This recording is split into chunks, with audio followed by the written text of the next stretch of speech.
been streaming until this moment. So hopefully we're back. Anyway, good morning. Today's topic is you are the key to your purpose. What if that were the case? So we'll get to explore how our very quirkiness is what may be the biggest key to what we came here to be and do. So until we get started, let's just take a couple minutes to get present. Let's take a deep breath in through your nose and hold it. And imagine clean, crisp oxygen flooding your lung, flowing into your bloodstream, nourishing all your cells, all your organs, bringing vital life energy to your body and being. And as you exhale any tension, stress, negativity, fatigue. And now let's take another deep breath in through your nose and hold it. This time, imagine brilliant, bright light lighting you up from the inside out, illuminating, electrifying, and energizing all your cells, all your molecules, your electrons, creating a brilliant beam of light from your heart out into the world. And as you exhale any remaining tension, stress, negativity, fatigue. And now let's press our palms together and vigorously rub those hands together. Feel the friction, the temperature, the tension, all that energy, the tickling and the tingling, and allow all those sensations to bring you present right here, right now, into this remarkable physical form that enables you to experience life. Welcome, welcome, welcome. So today we're going to talk about how it's often our quirks, our weirdness, the things that we're maybe made fun of for when we're kids that might offer us a key to who we came here to be. It's interesting to me to see how many people compensate for their idiosyncrasies and try to separate themselves from those things that make them stand out, make them different, right? We kind of are taught to figure out how to blend in. And when those very things that make us different, and maybe sometimes the object of ridicule, could be the very things that make us able to contribute the very specialness we each came here to contribute. So an example is when I was growing up, within about 10 minutes of meeting me, people would either tell me I was too intense or crazy. And now I use that intensity, that insight, that perspective that was too much in social context to support people in their personal growth and transformation. So by becoming more of who we are, we have the greater capacity to serve what we came here to serve, what we came here to do. And, we try to keep ourselves in line in so many ways for social approval. And I'm wondering what it might look like for you if you could embrace the things that make you different. So another awesome, but before I continue, I just want to say, if you're wanting to be part of this conversation and I'm not responding, if you're writing comments and I'm not responding, it's because I don't see them. So if you go to the Enlightened World Network Facebook page, you can leave your comments there. I had a little bit of a glitch getting started this morning, so I'm hoping that everything's all wired up properly. But if you put your comments in the Enlightened World Network Facebook page, I will respond to them if I see them. So I hope to see some comments. Anyway, here's another example, and it's a very cool one. I recently had a conversation with someone who had telekinetic abilities as a child, like they could move sugar cubes just by thinking about it, for example. And I was just totally fascinated by this because I am fascinated by other dimensions of awareness and access to our broader capabilities. You know, things like spontaneous healing and precognitive events, and all of that fascinates me, partly because it's unusual, but also very much because it's an indicator of a connection to another dimension of information. And what I see is that we are going to need to be tapping into every level of resource and information available to us in order to come up with ways to address our current circumstances in the world, to find true ways of effectively addressing our situation globally, environmentally, socially, all of that. So I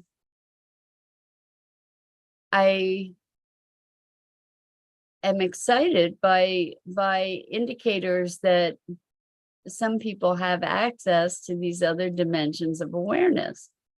And what was amazing about the telekinetic power is not even so much that it was about moving things, you know, moving sugar cubes. I don't know how useful that is necessarily, but that it indicated that there was access to another dimension of energy, of being able to move energy. And as it turns out, this person's a facilitator, which is so awesome, right? Because what are they doing? They're moving hearts and minds. They're moving hearts and minds and shifting the energy in a room to create greater alignment, greater awareness, greater perspectives. And so the telekinesis was something that this person had kind of put out of their mind, that they made it very very secondary, if even secondary, you know, that it sort of faded away back into the shadows. And instead, I'm wondering, what if we look at our gifts? You know, what if we look at our quirks and the things that we might have been even made fun of for, and look at those things to find clues for our purpose, for what we came here to be and do. So rather than trying to make ourselves more like everybody else, what if we become more ourselves? Because my premise is that who we are ultimately is life happening through us, life expressing itself through us and through the unique vehicle that we came here with. Welcome, Jenny. So good to see a comment. I'm so glad you showed up this morning. It's great to be here with you. The topic is maybe you are the key to your purpose. So, meaning that maybe the things that make you very much you are the talents and skills that are part of your unique expression here on the planet, and what you are, what you came here to be and do. And so I was just talking about the intensity that I have had throughout my life, for which I was criticized, is now the source of my ability to be supporting other people in their growth and transformation. And I was talking about another person that I spoke with who had, as a child, had telekinetic abilities to move things with their mind. And they had sort of relegated that memory into the background. But what is relevant about that is that they were connecting to another level of energy, another dimension, or a certain level of mastery around the energy that is not particularly common. And as it turns out, that person is a masterful facilitator. And so how cool is that, that this ability from their childhood is now being expressed in the world in ways to be able to move hearts and minds and elevate awareness. So, you know, another thing that I was, I don't know, I was told I was too sensitive as a kid, you know, that I was, that I was too emotional, too sensitive. So Jenny says, I'm searching for my purpose that is of service.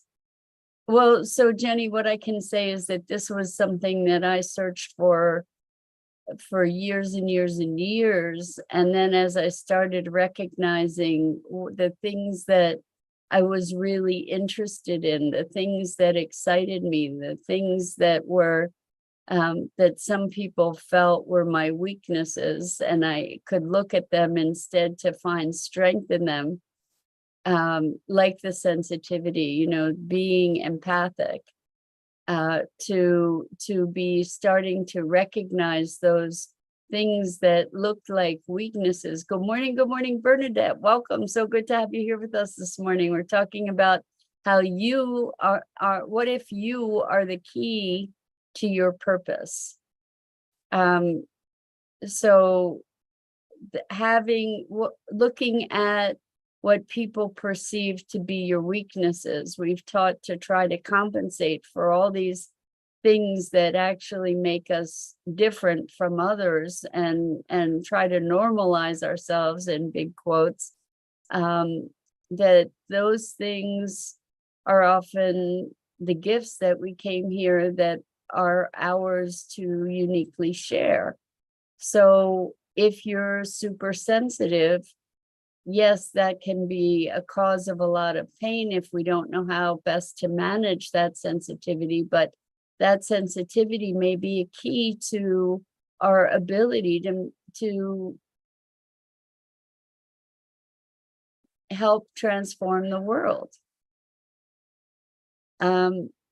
So the bottom line here is, what if what we've been taught are our curses? In other words, we've been taught that these things are our weaknesses. What if instead those things are our strengths?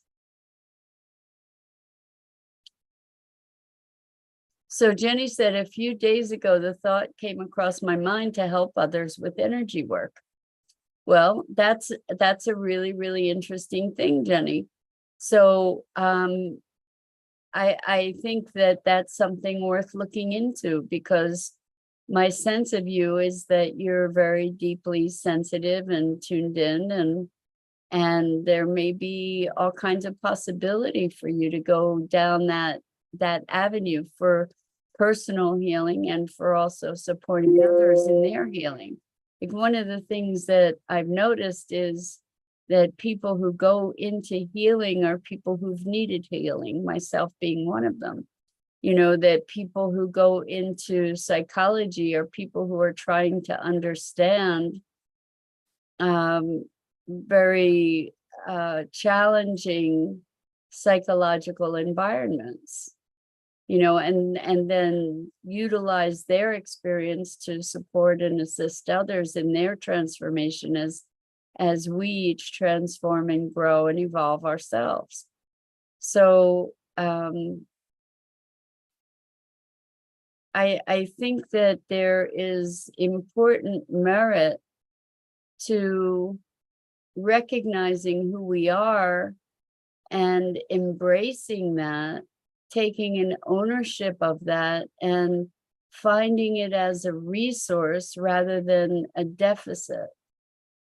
And Jenny says, I looked into a local school on energy healing. That's very cool, Jenny. There are some really great schools out there. You might look into the Barbara Brennan School of Healing. That's pretty an interesting organization. There are all kinds of really, really good energy technologies out there. Bernadette says, we're all our own purpose. That is to share love, a compassionate ear and a voice without judgment, to share love and allow people to be heard. Well, Bernadette, I would say that might actually be the purpose for some people more than others. Some people are more tuned into the ability to love and share love, to be love.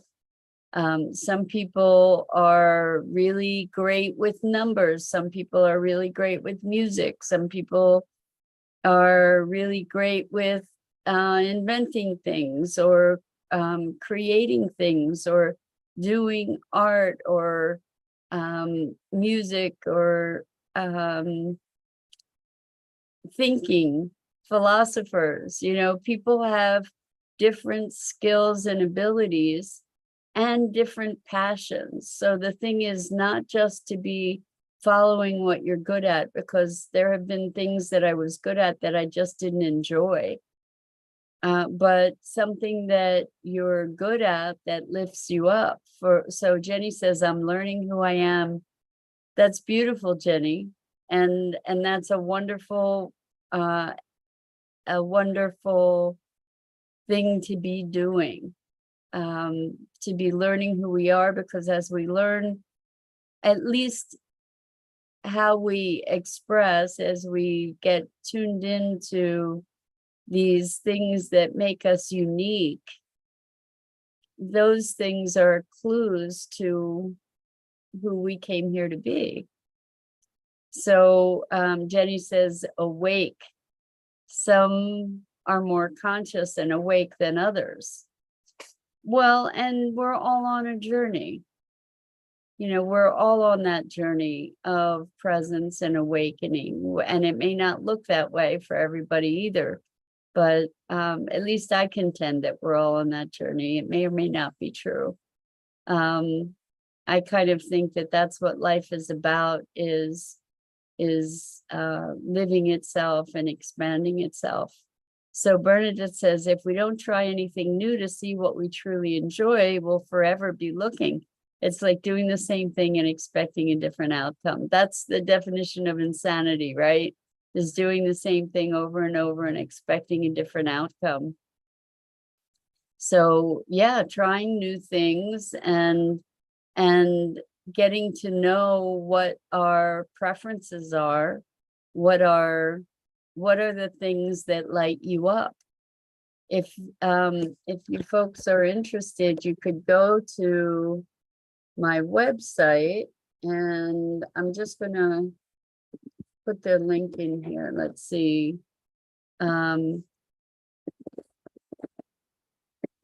See if I can give you the link to the little booklet that I wrote. It's called Your Inner Success Blueprint: 5 Keys to Discovering What You Were Born to Do. So I'm just going to see if I can put this in here. Check that out. There you go. I think it went into the chat. I hope it did. It looks like it did. Jenny says, I want to connect my soul with my soul and heal the broken parts in me and help others. Jenny, that was so much my own motivation too. It's just, I really did feel broken for so much of my life. And healing that brokenness, it's been quite a journey, and I can finally say I don't feel broken anymore, which is pretty amazing. And so Jenny says, yes, she was able to download the blueprint. If you check in the chat, there's a link there that should help you to download it. And Jenny says it's giving yourself permission to try something new. Yes, to not only try something new, but to have new perspectives, to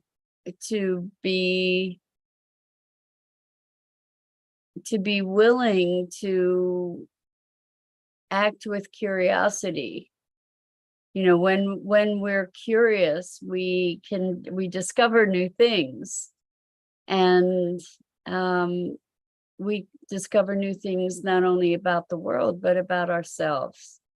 And I have been working with a lot of people who are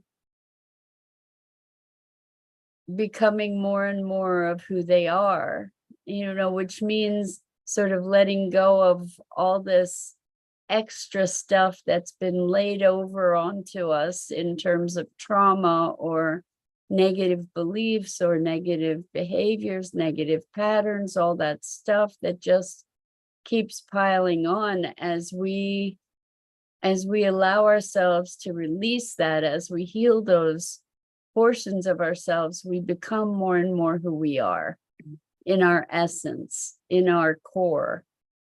Hence the title, Core Connection.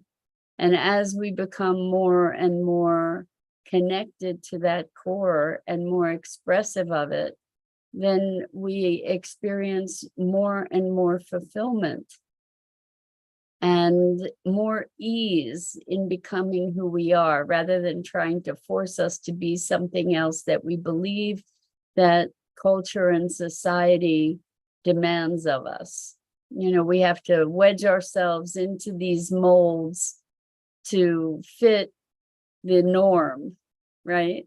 And it's interesting, in marketing, we talk about your unique value proposition, the unique value proposition. So what is it that you offer? What distinguishes you from everybody else on the block?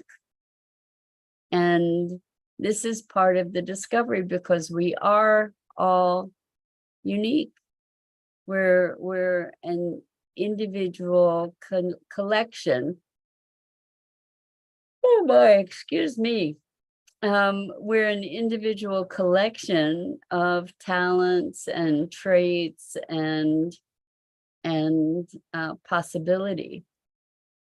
So what does it look like as we become a fuller expression of those unique talents? So what I say is that in our evolution and our healing, we become less of who we've known ourselves to be, like less about our past, less about our pain, and in order to become more of who we truly are.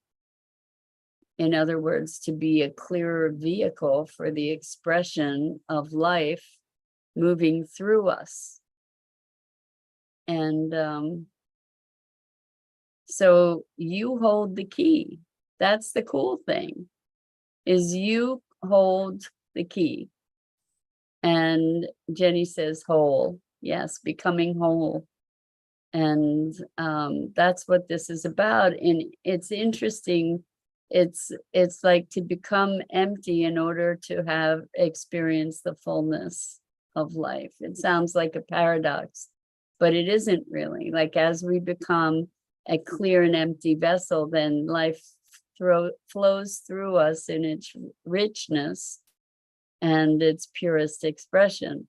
Bernadette says, sometimes we find something that ignites us that we would have never thought of initially that we may really like. Exactly. Exactly. I always tell my grandchildren to try everything, even if you don't think you would like it, unless it's immoral, life-threatening, or illegal. I love it, Bernadette. What great advice from a sage grandma. That is awesome.